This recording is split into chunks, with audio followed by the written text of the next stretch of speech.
at the end of the day, no one's coming to save you. So I just figured, all right, well, I have to do something now to figure it out. Because if you can provide something that you actually have unique experience into, not only will it make the business more fun and engaging, but you'll also be better at competing with other people because you're just going to know more and you're going to have a unique perspective and provide value to other people in the unique way. I think that is what it's all about. Adrian, thank you for joining me today, and so excited to dive into your story. Give me a little bit of background about yourself. What was it that you're doing before you started this Amazon journey, and what made you want to jump into Amazon? Hey, Cam, thank you so much for having me tonight. I really appreciate it. I started my first business a while ago when I think it was in fifth grade. So I've always been kind of entrepreneurial. I had ventured into and researched several online businesses in the past, but I ultimately came to an e-commerce business, but because it's just the most easy, it's like the easiest to start. And I already had some skills that I knew I could translate well into a product that people were already buying. So the basic story is in 2024, I became a flight instructor. Not many flight schools were hiring flight instructors due to just the hiring condition of the market at the time. A lot of people, the typical progression is you become a flight instructor and then you get some hours, then you go to the airlines. The airlines weren't hiring, therefore there wasn't really any upward mobility, so there wasn't any space for me to move in. Kind of long story short, a couple months of trying to get hired by flight schools, going out in person, handing out resumes, interviewing, wasn't able to get picked up. So at that moment, I decided I really didn't want to be dependent on someone else for my income. And those 3 months, it was kind of hard because I put all this time and effort into becoming, studying and flying and to become a flight instructor, and just no one was hiring. So it was a little bit demoralizing, but at the end of the day, no one's coming to save you. So I just figured, all right, well, I have to do something now to figure it out because, like I said, no one's coming to save you. So that's how I ended up kind of like, all right, I got to start a business. And then from there, I just went into, what unique skills do I have that I can deliver value to other people? Nice. And what product did you create out of that whole experience? So my first product here is these private pilot oral exam flashcards. So they're for student pilots going to become private pilots. And they're flashcards, they just have different regulations, different scenarios on them that teach you how to think and how to answer questions for the oral exam. Nice. So you're fully licensed and you can fly a plane? Yes, I can teach people how to fly planes, actually. How cool is that? It's a great time. Do you fly often? I try to fly a little bit part-time here and there at a local flight school now. Obviously school, I'm a full-time college student. School is taking up a lot of my time as well, but I try to get up and stay proficient. Nice. Now, is there anything competitive or similar to what you're selling? Absolutely, yes. So I started with one or two main competitors. A couple people have since sprung up in this space, but my product is a new. So I'm the only person who's developed flashcards actually developed by flight instructors that are being sold in volume on FBA. There's a couple others that are FBM smaller listings, but I was able to really brand them in a way that this is developed by a flight instructor. The other ones are developed by pilots, which is fine, but adding that trust to the consumer that this is developed by someone with authority in the space, I think that really helped to set myself apart from the competition. That's a good point.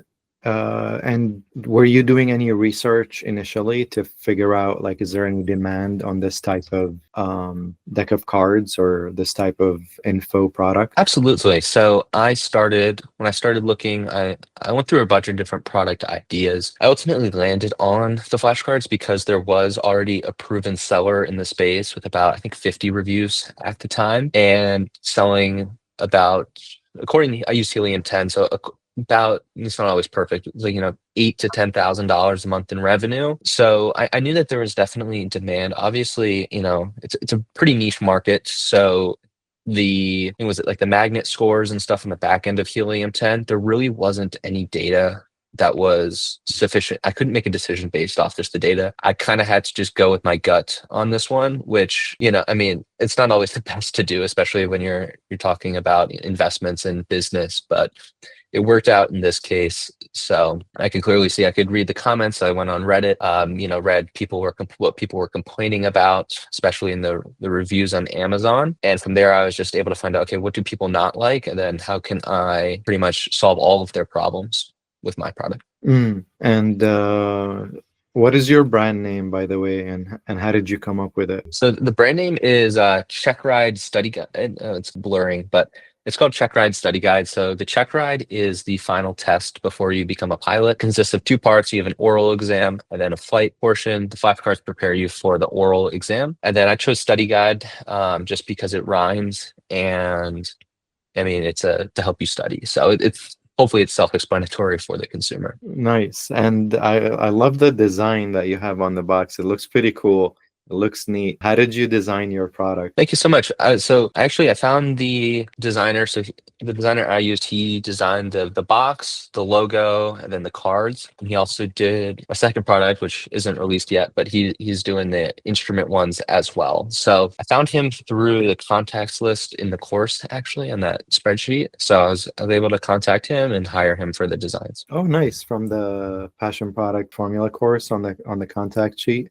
Nice. Yes. And did you have to go through many versions, or was he able to like give you something and you're like, oh, I love this, let's go with it? Or was there like a revisions back and forth? You're like, I don't like this, I want to change that. Or was it like totally that person like kind of did it and you're like, oh, I love this, I'm just gonna go with it? That's a great question. So I was being too cheap, and I tried to give him too many directions and gave him a budget. And I had like a design that I did in Canva with the Check Ride Study Guide, but it was really, really, really bad. It just didn't look professional. I told him like, here, like, keep this, but just design me a new plane. And then he sent it back to me. It just looked awful. So I was like, all right, well, it was because again, one of the first things I did was I wanted to design the logo and everything. And at that time, paying $500 for just a logo, let alone the box and the cards. I mean, it was a lot of money for me at the time, especially, Hmm. now it's easy to justify because I'm getting those sales every day. But, when I didn't have that, it was, I was being pretty cheap, I have to admit. So it took a little bit longer, but once I, took the reins off, he was able to, in like 2 weeks generate the logo. And I was, some of the best money I've ever spent. So you spent $500 on the logo, the packaging design, and the cards itself as well, like the design on that as well. So the logo was, I'm looking at my P&L spreadsheet here. So logo was $452.21. The box was $469, and then the cards were, I don't see the cards on there. I'd have to go and look, but the cards were called another, $200 for the cards. Got it. So the total here where you put in the sheet next to design 988, that was the design of those three added together. Probably, if that's what I said, then yes, that would be correct. Gotcha. And did you have any friends or family help you on this project, or was it just a solo project? I did. I asked people for their inputs on the name, on the logos, especially in the box and the cards design. I spoke with a lot of other pilots to make sure that it wouldn't be too distracting when you're studying, because I want these to help you and not to distract you. Especially a lot of people like to buy the paper flashcards, I found, because you can find the same information online for free, but when you're online, or even if you're on a Quizlet, that it could be outdated, that's another risk. But you get distracted when you're online. A lot of people aren't going to, turn off their notifications. They might get an email and get distracted, like I said.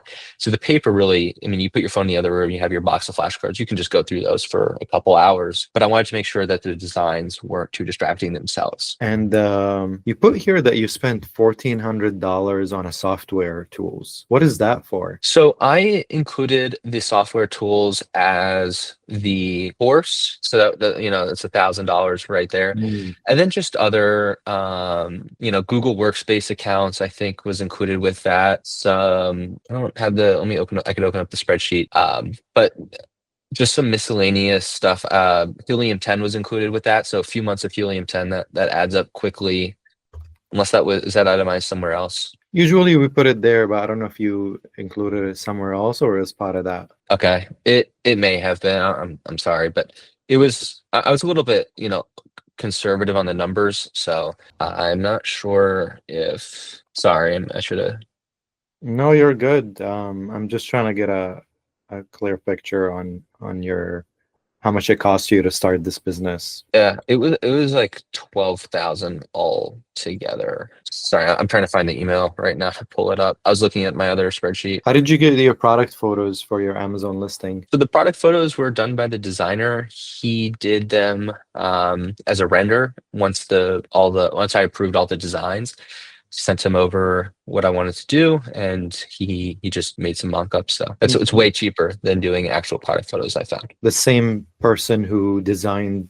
the cards and the package, he did the image renders for your Amazon listing. Correct. Yes. So I is the Amazon listing renders, and then they're the same renders that are on my website as well and in my ads. Did he charge you separate, or was that all part of the design cost? It was included in the design cost. I think he probably added it as like, $20 extra for each or whatever, but it was just billed as one. Got it. Nice. That was a pretty good deal. Absolutely. Yeah. If you can find someone who has experience in can design and do renders and has really good taste, because that's also pretty hard, then you really hit a home run with them, because they're reliable. I mean, because if you're talking to strangers on the internet, I mean, there's no telling what you're going to get. So I think if you can find someone that's why the courses are so valuable, I find. I'm in another one now, actually. It's not because of the information, because the information you can find for free on YouTube. It's for the contacts and the people you meet. That's the real value arbitrage there. Because if I didn't meet the guy who designed this, then who knows what they would have looked like. I'm sure they would have looked good, but would they have looked this good? I would never know. So I think that's one of the main values. Yeah, that's a great point. And let's talk about the manufacturer of the product. How did you find yours? And I found mine on Google. So I just Mm. looked up, flashcard manufacturer, China, flashcard manufacturer, USA. I looked in a multitude of different locations and ended up finding one overseas that I've had really good relationship with, great quality. Prices are pretty good. I'm continuing to look in the United States because I'd eventually like to get them manufactured here. Unfortunately, for the style of box I have is really the limitation. The cards are very easy to manufacture, but the box, how I have it, it's for people at home who can't see. It's a telescoping box, so it's kind of like an iPhone box where it's a very, very tight fit, and it's just there aren't a lot of people who can manufacture to such tolerances here domestically. So that's kind of the one constraint that I'm trying to solve before I can move it to the United States. I see. And how many manufacturers did you talk to before you found your manufacturer? Probably 20. 20. Wow. And the decision was based on that, the tolerance aspect, or was there another decision maker for the manufacturer that you went with? Also, if I go off on tangents, like, you can feel free to like reel me in, because I feel like I'm doing that a little bit. No, you're good, Okay. honestly. Yeah. Okay. All right. So when I'm approaching manufacturers, if they're domestically in the United States, then I want to make sure that I can call them. I called several people, speak with the owner if I can, if it's a smaller one, or if not, then their email times are responsive. They have good reviews. If I would talk to people who have used them previously as a business. So that I do this currently with a lot of my vendors, whether it be domestic shipping. I try to find people who have already used them, and then I'll call them. Like, I see a case study on someone's website for like an ad agency. I'll look up their company and I'll call the owner and see. And a lot of the times you can actually find out like why they fired the company, why, what they're not going to tell you based on the ads or in like a Reddit post. So I do that to try to figure out, who's reputable and who's not.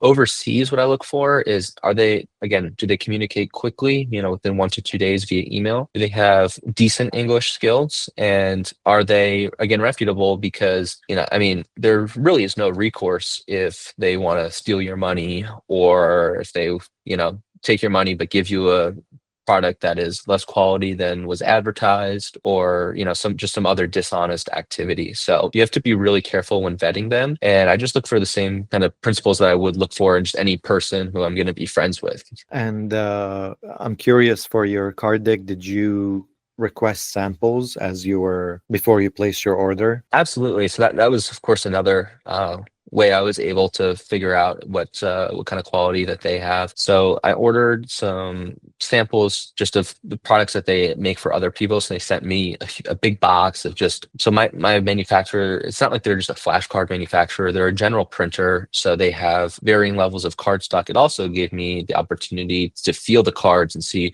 how thick I want them to be and how, they have different types of paper. It could be like a more plastic coat, gloss coat, UV protection. Kind of gave me an opportunity to feel it with my hands too, which is also very important, and see their print tolerances. So are their corners evenly rounded on all sides?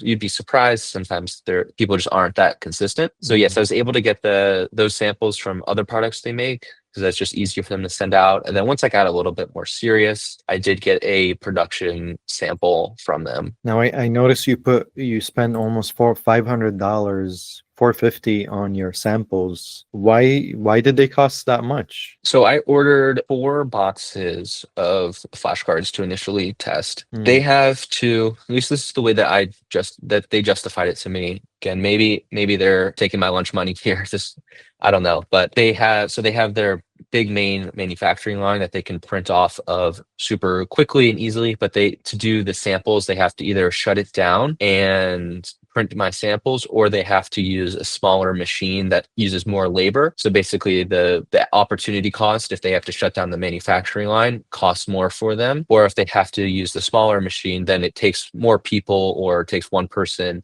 longer to set it up than it otherwise would be if that person was working on the big manufacturing line. So from that perspective, it makes sense. Then, it's $50 to ship it. So that's that. But I mean, it was a little bit more expensive than I was expecting. But, in the grand scheme of things, it is a drop in the bucket for that peace of mind and quality assurance that you're getting by ordering the sample. yeah. You kind of have to, because if I ordered 1,000 units for my first production run. If I didn't order a sample, I mean, that would have been almost unrealistic for me to do that, because you don't know what you're getting. So at that point, you kind of Right. have to pay no matter what the price is. Right. It would be a lot more riskier to just place an order without seeing what the last end product is going to look like. Now, how many units did you order for your first production run? It was 1,008. I ordered 1,000. They sent me 1,008 1,008 boxes of of the these. flashcards. Yeah, And care to share how much it cost you? it did. It cost me $6,150. Mm, Is that what you're seeing on your end too? Just want to make sure. yes. Okay, cool. And was there any big issues in production, or did it go smoothly? So there was an issue. This is another benefit of the samples, is the cards themselves because they use a different machine for the samples and they do the bulk production. There were a lot of issues with the margins. So like, I don't know if it was how they printed them or how it was cut, but like sometimes the white part would go all the way to the end. And on my cards, I have like a blue border. Sometimes the blue border would be like double the thickness. Sometimes it would be absent completely. So, me being able to see it, I got pretty concerned, because if I order, a bulk production line, I mean, that's going to be a major detractor. So they assured me, and it ended up not being an issue because it was a different machine. But stuff like that you catch with a sample, going back to that, it went very smoothly. It took them, 3 or 4 weeks to print them. I have, yeah, they were very fast, very responsive. So no complaints with them. Nice. And let's talk about shipping. Did you ship it via sea or via air? I did sea shipping, just because it's about half the cost of air shipping. So for me, this was my first production run. I didn't need the inventory, like, I could afford to wait, I'll just say. So I opted to do sea shipping. It's still pretty quick. It takes about a month, and it almost had a little snafu with that because it arrived this January. So right with the California wildfires, there was a little bit of worry with them being stuck in a warehouse with those, and also the whole situation with all the trucks with that. So kind of dodged a bullet on that one, which is good. But the shipping and the production both went pretty smoothly. Nice. Did you ship it to your place, or did you ship it to straight to Amazon? So I did both. So half of excuse me, not half. I sent 702 units to Amazon, and then so 306 to my house. So I did that because it takes Amazon about a month to check in your inventory, especially when you're shipping LTL, which is how I was shipping mine. So LTL is, for anyone who's listening, is less than truckload. You're sending in a pallet, but it's less than a full truckload. So what they do is they put your pallet in the truck with, a bunch of other people's, and then they drive it to the Amazon warehouse. So it takes time for them to fill up the truck with people's pallets. And it takes time for Amazon to unload, check in the inventory, and then send it to all the fulfillment centers around the United States. So it takes about a month or more if you get unlucky, like I did. I think it took about 40 days, and then I still had some that were missing. By 60 days, they ended up overcounting my inventory by 300 units. So it said I had 1,000. It was a little bit of a mess, but I sent the about 300 units to my house. And then that way I was able to just, once those got there, day one, I was able to start selling on my website. So I actually started on my website about a month before I actually started on Amazon, which was not the way I planned it, but it ended up working out really nicely because I found that I was able to get really strong sales right off the bat on my website. So that was pretty exciting. And then it just made it all better once Amazon came online, and I was able to do about just double my revenue overnight just with turning Amazon on. So That's awesome. And how were you getting traffic on your website? So I was doing a few different things. Actually, I shouldn't say that. I was just running Facebook and Instagram ads. So on Meta, I have a couple of winning ads I did. I just made them in Photoshop. I took the render, so I removed the background. I literally just put Check Ride Study Guide in the top, and then I tested a couple different gradient background colors. I get Photoshop for free with my school. So it took me way longer than it should have to do all that. It took me about 4 hours, I think, just to make one image ad, and then another 4 hours to figure out how to crop it so that it would fit on Facebook Reels and Instagram Reels. And then I just put those up with some basic copy and a call to action, just describing, calling out who my target market is. And then the Facebook sent it out, and I got 4 sales my first day, which was way more than I was expecting because I had them on. It takes Facebook a couple hours to kind of figure out who they're going to target it to. And then I was in class that day. I remember I was refreshing like every 5 minutes. I was refreshing both Facebook, the ads manager, and also my website, just to see when the visitors would go up. And then at some point I had 50 visitors and no purchases, and I was really disappointed. And it's very natural that you don't get it right off the bat. I soon did though, because I woke up with 4 sales, and I think that's some of the best dopamine I've ever had is that feeling. The first cha-ching sale on Shopify, and then from there it just kind of snowballed, and I've been getting really good 5 to 6 ROAS on Facebook. So it's been very, very, very profitable from that standpoint, and it just kept going until I sold out. So I sold out on my website, so my home inventory. And then kind of in the background, Amazon is going. So once you get Amazon set up, it doesn't run itself, but you just have to let it sit there. You don't want to be tweaking stuff all the time. Same thing with Facebook ads. It's like, the more you go in and you try to tweak things, especially when you're a beginner, like, I don't know what I don't know. And I'm most likely I'm going to mess it up more than I'm going to help it, just because I don't have the expertise or the experience to go in and really fine tune it. I'm really just, pressing buttons and hoping something works. So I just left Amazon simmer, let it do its thing. It's running some basic PPC, and I also ran some Facebook ads to Amazon initially to help boost the outside sales traffic. And the algorithm on Amazon really likes that. When you bring people from another platform to Amazon, they reward you.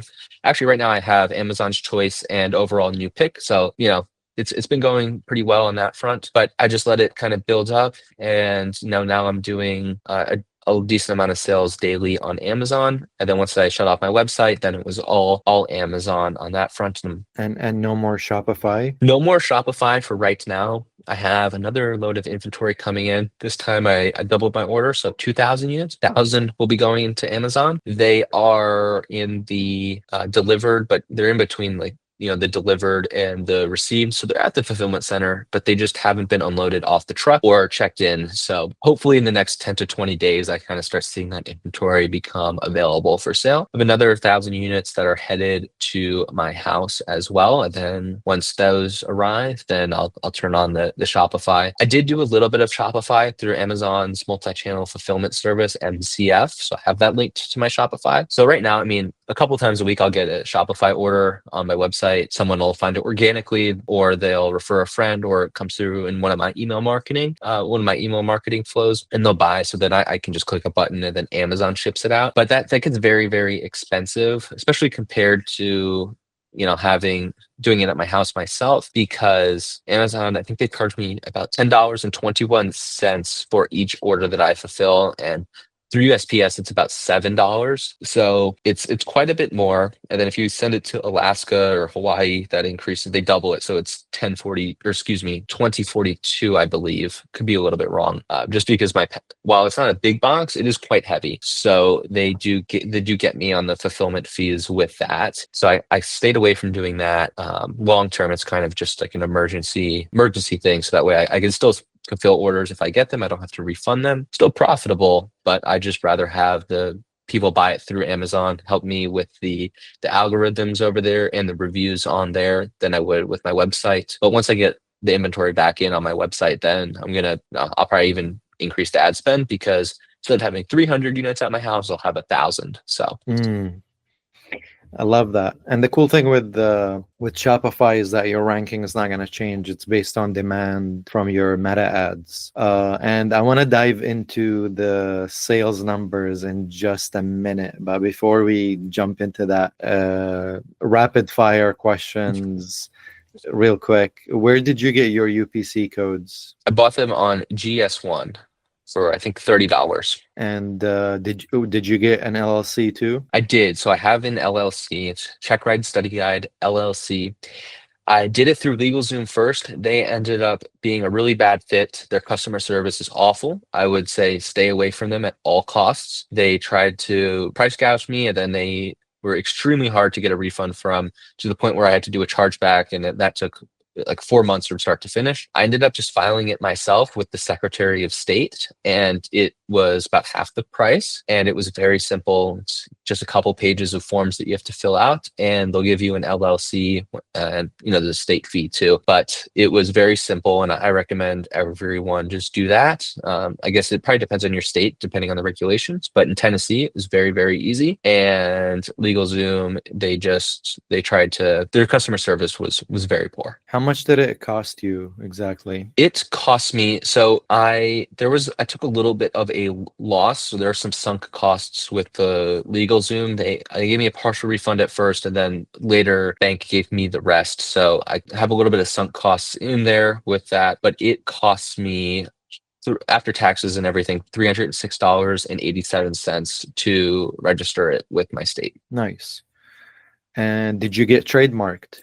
So I have a trademark pending right now. So I can't say that I officially own the trademark, but I have my word mark pending with my logo, and hoping to hear back soon. I did it back in November. So it takes about 6 to 8 months, depending on how slow things are moving at the USPTO. And how much did that cost you? Did you do it yourself, or did you have someone do it for you? I did it myself. I found a YouTube video. I'm a very self-starter, so I like to learn enough. If I'm not going to do something myself, I learn enough about it, so that way I know enough not to get taken advantage of. Plenty of people who will happily, again, like LegalZoom, they will sell you something, and then they'll mark it up. And look, I get it. I'm a businessman too. Look, there's supply and demand. But for me personally, I want to learn enough about it so where I know I can kind of call BS on someone. That being said, for simple stuff like a trademark, I just did it myself. If it gets rejected, then I'll absolutely hire an attorney to go fight on my behalf for it. But I spent $250 on the T's application with the USPTO. Nice. All right, let's jump into the launch numbers. When did you launch your product? So my product was launched on January 23rd, 2025. Nice. And was that the Shopify launch, or was that the Amazon launch? So that was the Shopify launch. I didn't launch on Amazon until the following month, which was February, just because, again, they didn't have my inventory checked in. So I had it sitting in my garage. So I just started selling on Shopify. Got it. Real quick, can you send me? I can't find the spreadsheet for some reason. Can you send me the spreadsheet with all the costs in the chat, please? Yeah, of Thank course. you. I'm like trying to go through the emails for like while I'm talking, and I can't. Yeah, I'll send it to you. Should have asked me. Sorry. No, you're Okay. good. So you're gonna ask me, and I want to make sure I say the right thing. Okay, so I lost money on the first month. Well, actually, no. Well, here The you first put one. So the first one's Amazon, right? So I had some fees. It's or wait, all right. Cam, I may have screwed this up a little bit. Sorry. no, you're good, man. The website profit is accurate though, because that's the easiest thing for me to pull. So are those the Amazon numbers and this is the Shopify numbers? So the Amazon is up here, okay, and then the Shopify is down here.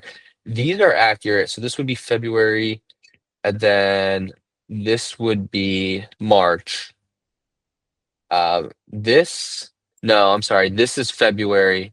This is March. I did 13,000 in March, and then this is April. So what happened? I can just look for you. Hold on. I have my Amazon tab open. In February, I did. I have about 50% profit margins, so we'll just call it. That's the revenue. That's your February or January? That's February for Amazon, and then Do you know how many units? 96. I increased the price as well on the later months, so that's why you see a bigger revenue spike as well. Got it. All right. Again, sorry, I know we're kind of wasting time with this, so my apologies. No, don't worry about it. 2214 was the profit. That's okay. So you're removing the meta ads. Obviously, they're not. Were you running meta ads for Amazon or for Shopify? So I was doing both. That's where it gets a little messy because I'm not sure. It's like all in one campaign, so I'm not Mm, sure kind of like how much to attribute to both. And when I so that's again, that's an oversight of myself for not having the proper accounting setups. I do need to know that. So it's one of the things I'm working on right now. But yeah, it's we can talk about this too in the mistakes. But I wasn't the best at financial record keeping early on. So that's fine. I think that's a mistake most people make, is not keep record of everything. look at the idea though. We can just it's not too far off from reality. Yeah, I'm gonna keep this here because that's after the meta ads. The Shopify, when we look down here, it's saying the website revenue is $13,000 in February, which is amazing. That's a lot higher than Amazon.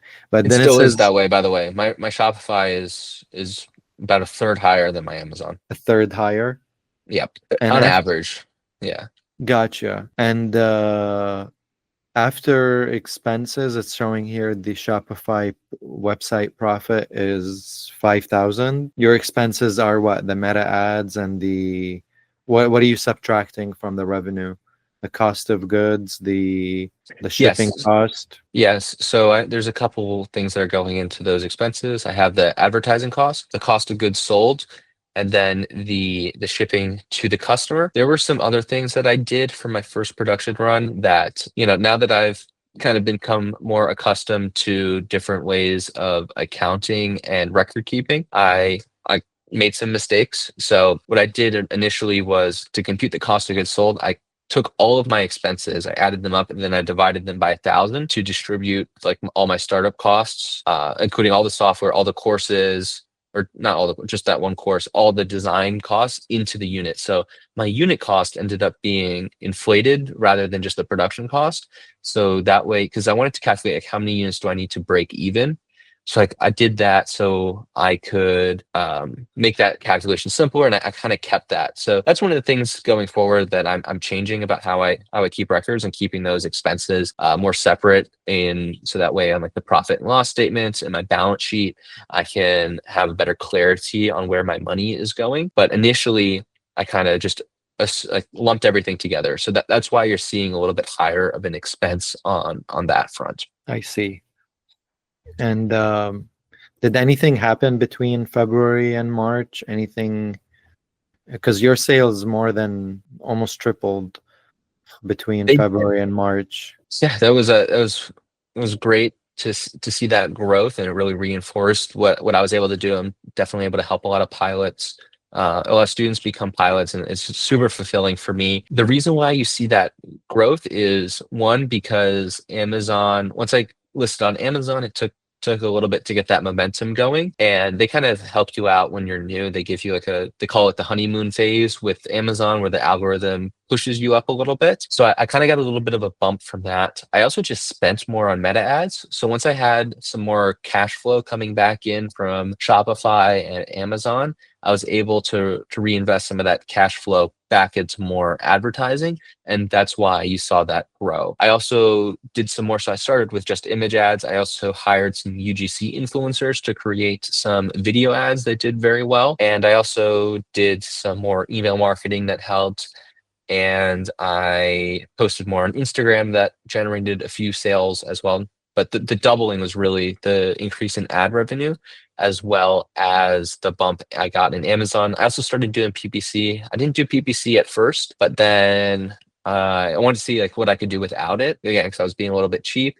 But then once I'm getting like a 5 or 6 ROAS on Amazon PPC, so it was a no-brainer to turn that on. That helped inflate this, not inflate, but it helped push my sales numbers up as well. Helps me sell more. And last month, because you ran out of your Shopify store, you turned off most of your meta ads. Is that why your sales went down on Amazon and Shopify in They April? did. Yes. So in April, I sold hardly any private pilot flashcards. I have another service that is my mock oral exam service. I started that because once the flashcards again, once you have them running, it kind of turns into a flywheel where once the momentum starts, it keeps building. And I had some extra time on my hands, so I decided to start a mock oral exam service. It's a progression from the flashcards to a service-based component of it, so as an upsell. And the higher ticket item right now, it's priced at $150. That will be increasing over the next few weeks, but I'm able to kind of generate income that's diversified from the flashcard sales, because with the tariffs and everything that's happening right now, it's not looking good for me. I'm gonna be honest. It's If I have to order more inventory here this summer, if things are the way that they are, then I'm gonna have some tough decisions to make, financially speaking. So having this additional service to offer my customers as well as new clients is a way to diversify my business and my risk. So that way I can continue to help pilots, but just in a different medium. It's also great because there's no shipping.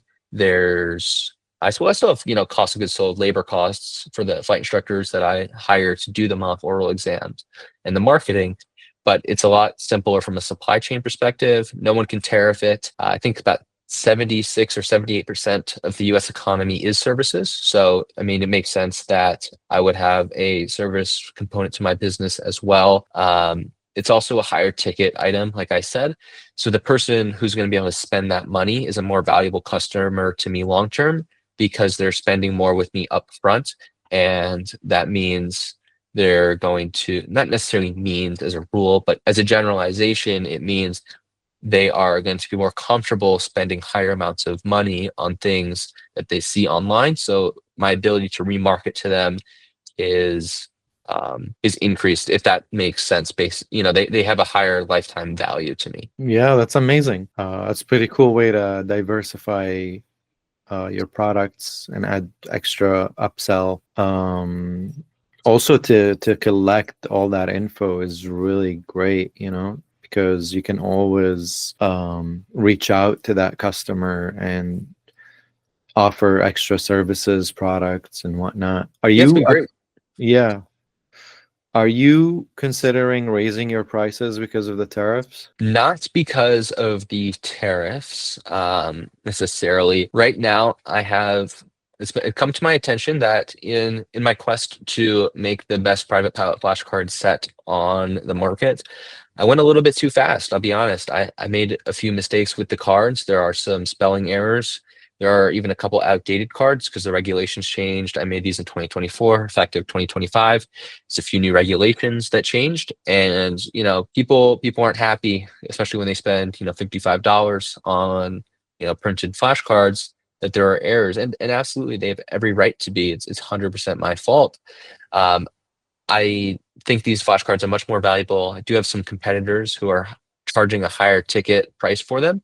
Again, I want to price things more at the value I'm providing, not at, the cost, what it costs me. So instead of marking it up, 3x what it costs me to sell, excuse me, what it costs me to buy, I want to see like how much value am I able to provide and then charge based off that. I watch a lot of Alex Hormozzi's content and read his books, something that he talks about. So if these are going to help you become a pilot, I mean, what's that worth? If someone's doing it for fun, it might not be worth as much. But if you're going for a career and this is your first step, that could be worth a lot.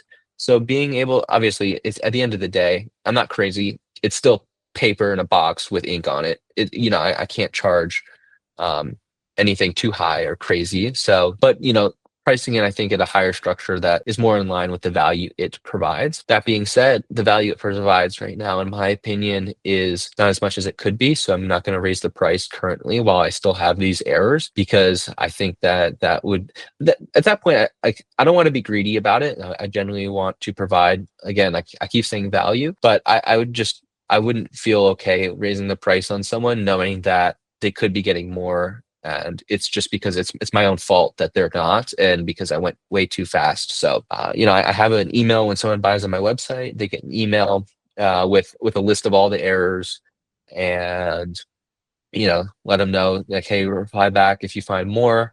On Amazon, it's kind of hard to do that, again, because not kind of hard, it's impossible to do that because you don't have your customers' emails. You can't have that personal connection with them. And that's reflected. I have a few reviews that highlight where I went wrong. And again, I completely own up to them, but it's just something that even if the tariffs hits, it's like I can't charge. I don't want to charge more for something that I know could be better. And once I get it to a point, then I'll be comfortable raising the price.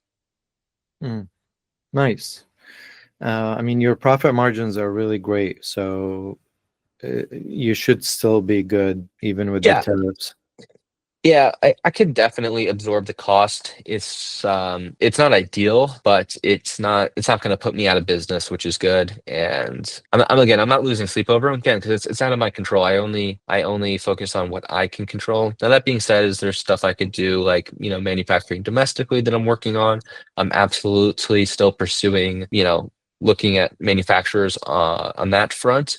But as far as my current supply chain goes, definitely, I'm kind of stuck right now, but I have outs, and it's not anything that I can't recover from. So Nice. And we're right on time right now. But before we end the podcast, I would like to ask you the last question. And it is, what are three costly mistakes that you did that if you start from the beginning, you would try to avoid? so um I mean I can go into more than three if you have time, but I'd say running out of inventory is my number one mistake. So when I was 1,000 units for me, it was quite a big and large investment for me up front when I haven't even sold a single unit. I didn't do a not a GoFundMe, it's called Kickstarter or Indiegogo, where you can kind of gauge demand beforehand. I didn't do one of those. I just bootstrapped it, used all of my own cash that I'd saved up from working over the past few years to put into the business, and it's paid off. But I was kind of debating between 500 and 1,000 units. Thank God I ordered 1,000 units. I wish I ordered 2 or 3,000, but so that way I wouldn't have gone out of stock. I went out of stock. It probably cost me about $5,000 or even more. Again, the opportunity cost is a little bit harder to price there, but from a risk perspective, I'm glad I didn't order more than 1,000, because if it didn't work out, then yeah, that I would have had a lot of flashcards and not a lot to do with them. So going into the other ones, not charging enough. So mid-February I raised my prices. They're selling for $44.99. Now they're $54.99. So I increased it, and I didn't see a slowdown in demand at all. That was about when I was halfway through my inventory at my house.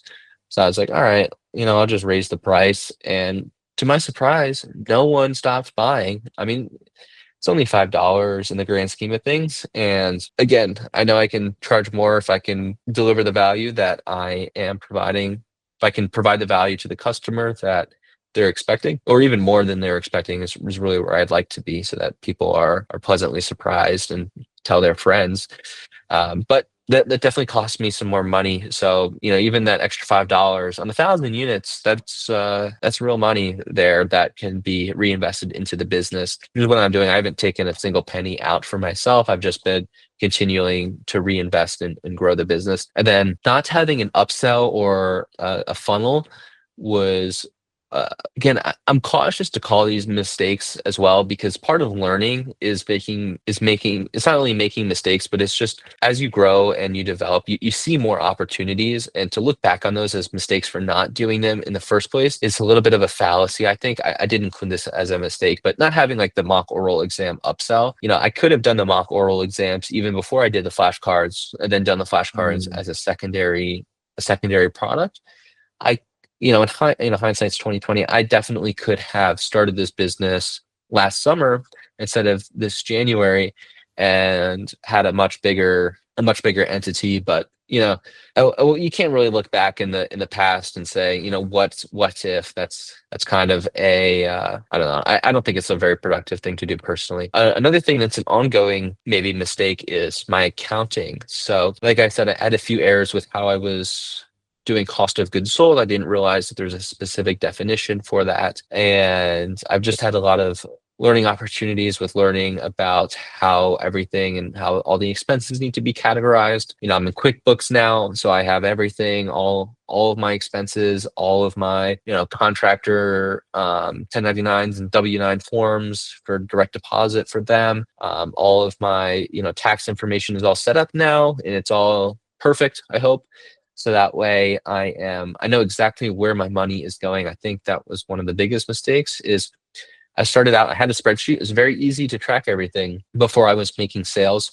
Once I started making sales, and my biggest day was $1,300 in sales a day. Once I started kind of getting around there, fluctuating between $700 to $1,000 a day in sales, that's a lot of transactions. There's a lot of, especially on Shopify, where you have credit card fees. So they, charge you, like 3% or whatever every time someone swipes their card. I have that going in, and then I have my product cost of goods sold, and then the revenue, and then the shipping. The shipping is very variable on Shopify because it's not a flat rate. It's UPS or USPS. So once that all starts coming in, I mean, that adds up real quick. And trying to do that in a spreadsheet for me just got a little bit too overwhelming, and I kind of let it go. I didn't want to look at it, and that was a mistake. And then it just cost me time, Mm. because I just had to go back and look through all of my transactions and sort through them. So definitely could have saved myself some time. I don't know if there's a dollar value on that. I didn't really owe any taxes because I didn't make any money. I'm still, about break even because I'm reinvesting everything. So I didn't have any issues with that. But it was just having the peace of mind of knowing how much I'm making, where the money is going. Also, subscriptions, like monthly subscriptions on software. I canceled Helium 10. Yeah, I have my appointment booking software that costs money. I pay about $50 a month for employee email accounts. So like your name at checkridestudyguide.com for customer service, and that all adds up pretty quickly. And if you're not keeping track of it, then you could be doing a few $100s a month in expenses that might not necessarily be contributing to your bottom line. So having the clarity to go back through and figure out, like, do I really need to be spending this money, and just being a little bit more conservative. I am very frugal as is. I don't really like to spend money. And that's why, again, like I said, I was kind of cheap with the logo in the beginning, but I've kind of come to change my mindset on a lot of these things. I don't spend a lot personally, but I'm willing to reinvest money into the business if it makes sense. Absolutely. And it makes sense to be organized and have a strong foundation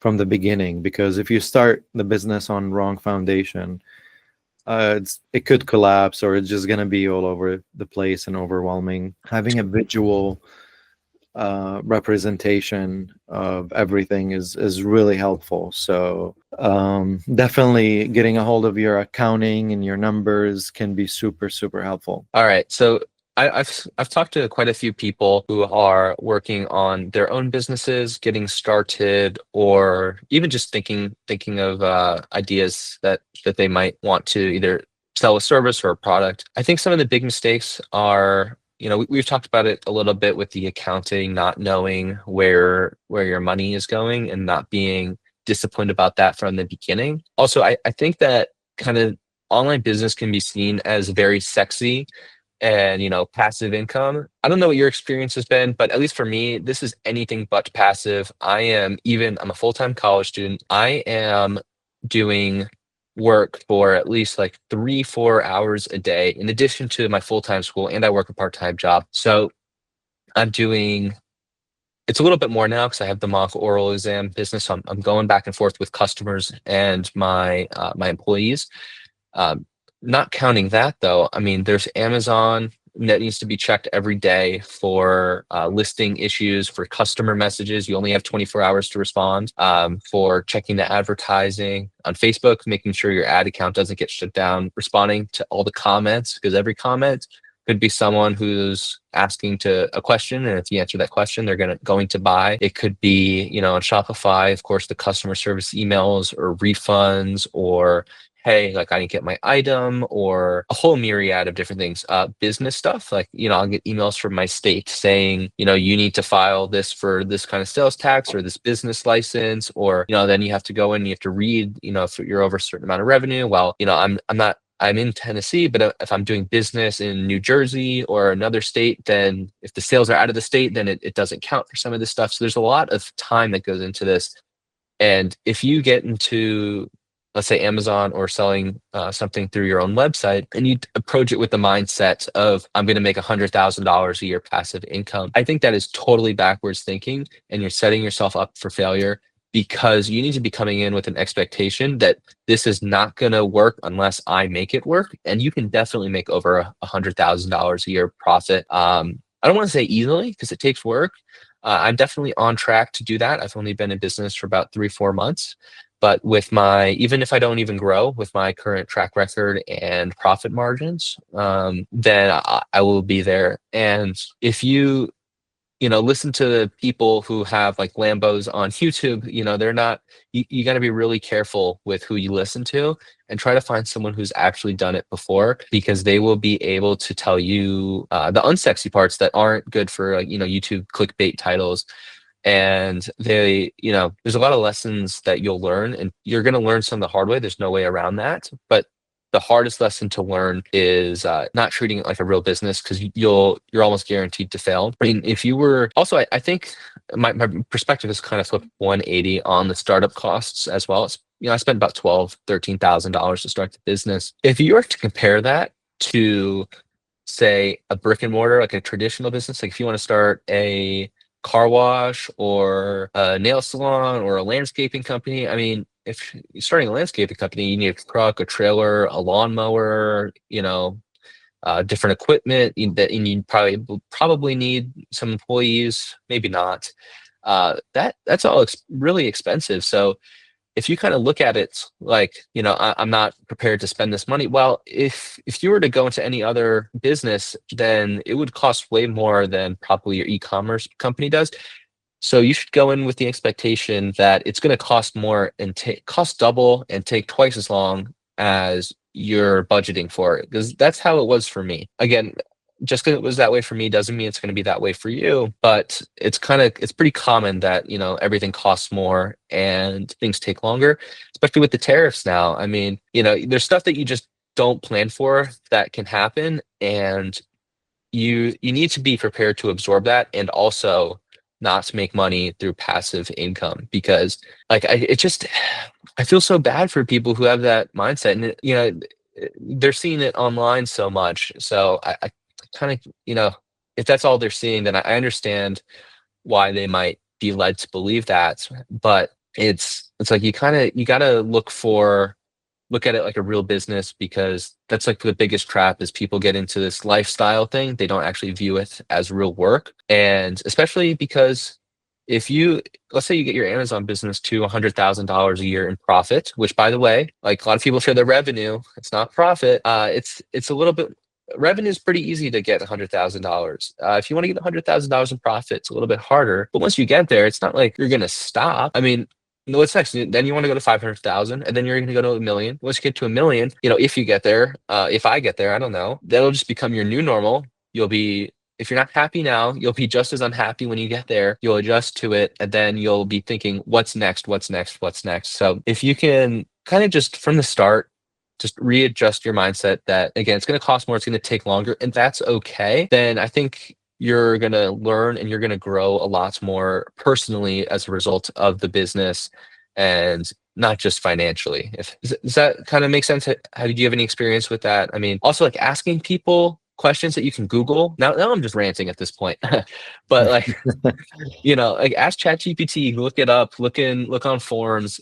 Because I'm in a couple courses, and on these calls, people ask the same stuff every week, and it's a little bit frustrating because it's like all the information is out there for free. I mean, we live in an amazing time where you can learn anything on the internet. And if you can't even like look up, you know, what if Amazon requires an FNSKU or UPC code for your product, then, I'm sorry, but like what are you gonna do when someone's trying to sue you and for trademark infringement, or I know you could use anything, or you're getting back taxes from the IRS because you didn't do your accounting properly. So it's like if you really have to be a self-starter. I'm not trying to like tell anyone not to start a business, but if you're not serious about it and ready for a lot of struggle and problem solving, then don't I would say probably you might want to rethink whether or not this is something for you. I'm not trying to be dissuade anyone or discourage anyone, but I also don't want to see anyone lose a lot of money that may be a lot of money for them. So hopefully that makes sense. But Yeah, I mean, yeah, what you're saying is absolutely correct. You're thinking in the right way. But also, like, we've created the community to help people who maybe are not so tech savvy or so business savvy. That's why we hire mentors and coaches. We're not going to be experts in everything. You're not going to try to learn everything, or even you're not going to try to learn everything yourself. I mean, you're going to realize this. Even businessmen have mentors. Even the most successful people have mentors, because you can be an expert in everything. You can be a jack of all trades. And I've learned this honestly. In the beginning, I was very skeptical about mentors, and I got scammed before, by the way. oh By no. Yeah, there are so many fake programs out there. I mean, you've said it. What you see on YouTube and social media. A lot of that flashy things could kind of lure you in the wrong direction and make you think a certain way. But not all gurus or teachers or mentors are the same. Some people are fake, and I've gotten scammed before, unfortunately. But I was very resilient. I didn't care. Honestly, I just took it. I'm like, you know what? This is a mistake. Make sure next time you fact check who you're signing up with, who's your mentor, look into their credibility, look into their reviews, and read into it a little bit more. Um, then I learned that, I wanted to do everything on my own, and I made a bunch of mistakes, and I learned from them. But then I realized that even when you get to a level where you're successful, you still need mentors. There is no place you're going to get to and you're like, okay, I don't need any mentors anymore, or I don't need coaching anymore. You're all, even if your community could be your mentors, Yeah, you're Cam, real quick, I just want to jump in. You're absolutely right. That was sorry if it came across in like a condescending no, tone, or if it was it didn't come you across guys, in what, any what way. you guys do is great. I've learned so much. The community and being able to ask someone questions who's actually been there, done that is a huge value. And I didn't mean to kind of Right. throw shade at you guys anyway. I guess I was approaching it from more of like a hyper competitive perspective. Like if your competition isn't looking up like these basic things, then you got to think about it. Like like your most ruthless competitor, on maybe they're in China and they're going to be competing against you, Yeah. and they don't assume that they have no morals and there are no laws, and they're going to do everything they can to win no matter what. You Yeah. need to be thinking like that. Obviously, stay legal, stay ethical. um But I was kind of Uh, approaching it more from the perspective of like, you can't expect someone to hold your hand. You need to be able to ask people questions when you get stuck. And that's why the courses are so valuable, is because you can get someone's experience, you can pay for it rather than having to live all these mistakes on your own. But I yeah. just don't want to see anyone get taken advantage of, or take, or even or lose to their competitors because they got in over their head because they were sold a false expectation. Right, That's right. all. That's all. I didn't mean to. There's a lot. No, absolutely, you're right. And I wasn't trying to like. No, no I worries. didn't. I didn't take anything from what you said. I was just kind of going along those lines because a lot of people assume that it is. A lot of people assume that starting an Amazon business is going to be passive. Now it can be almost passive. You can automate it. There's ways to do that, and we can talk about that when you get to that level. If you want to automate it, if you don't want to spend 4 hours a day working on your business, you can have someone to help you Yes, with that, so you can focus on the growth aspects. Um, and if you want to grow, obviously you're going to have to put some effort, and you have to be a self-starter if you want to take things to another level. Now there are people who get lucky. There are the less than 10% people who really, knock it out of the park, and they get really lucky and they make 6 7 figures from their first product.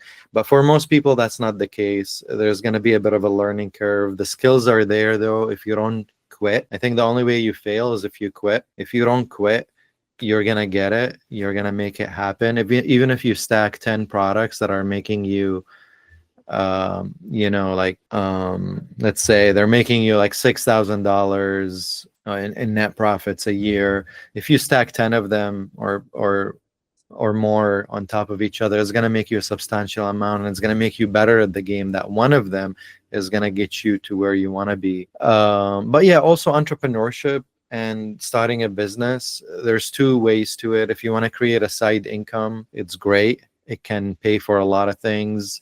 It could pay for a holiday at the end of the year. It could pay for a house that you want to buy or something like that, or it could replace your income. So there's two ways that you can look at it. And now with the online economy, with uh, the this new world of online sales that we have, you can choose which route you want to take. Like you said, if you want to start a business, if you want to if you want to buy a car wash, or you want to buy start an actual business, will cost you a lot of money. That's a full commitment. It's a big risk. With Amazon, it's really not that much of a risk. Like if you think about it, how much are you spending at school? It's probably a lot more than what you spent on your business, right? you're Who, right. And what do you think is going to make you more money? dude, the business totally. And I approach it with kind of like a different mindset, I think, than maybe the typical like Amazon business. I don't want to stereotype, but I mean I'm in college right now, and I know I'm gonna want a house one day, and those are expensive. So I'm not like trying to maximize profit, because I think that's kind of a downward spiral personally. I'm definitely here to make money, no mistake about it. I'm not running a charity. I love charities, I give to them, but I'm not running a charity right now. This is a business for profit. That being said, it's I have competitors out there, and I love to compete, and I just want to win. So from that perspective, it's like I'm just like pedal to the metal, and I guess maybe I kind of don't understand the other side of it, and there's nothing wrong with it. Again, if you're happy at the end of the day, that's all that matters. Who am I? Who am I to judge? I guess I can kind of end it with this though. When you're thinking about what kind of business you want to start, don't approach it just from like a pure like dollars and cents. I think if you can find something about yourself, like what kind of unique value can I provide to the marketplace, you'll not only be happier, but you'll also make more money. Again, you kind of guys go with the passion product angle to everything, which I think is great. But I'm a pilot, and I created some pilot flashcards and now some other services. If you can provide something that you actually have unique experience into, not only will it make the business more fun and engaging, but you'll also be better at competing with other people because you're just going to know more and you're going to have a unique perspective. So it'll actually make it easier. So rather than trying to do like some spy tools to like find the next drop shipping thing. If you like actually serious and you want to make your own product and provide value to other people in the unique way, I think that is what it's all about. And that's why I love what you guys are doing and teaching, because it's exactly that. It's not just white label this stuff from China, throw your logo on it and hope for the best. It's helping people. And at the end of the day, I think that's what it's all about. Honestly, yeah, 100%. Adding value and offering quality products, services is what it's all about. I agree with that 100%. I'm not about profits and not adding value. I think that's very unethical and greedy and ugly. I totally agree with you. It's amazing what you've done, and I can't wait to see like what more you bring into this. Absolutely. Absolutely.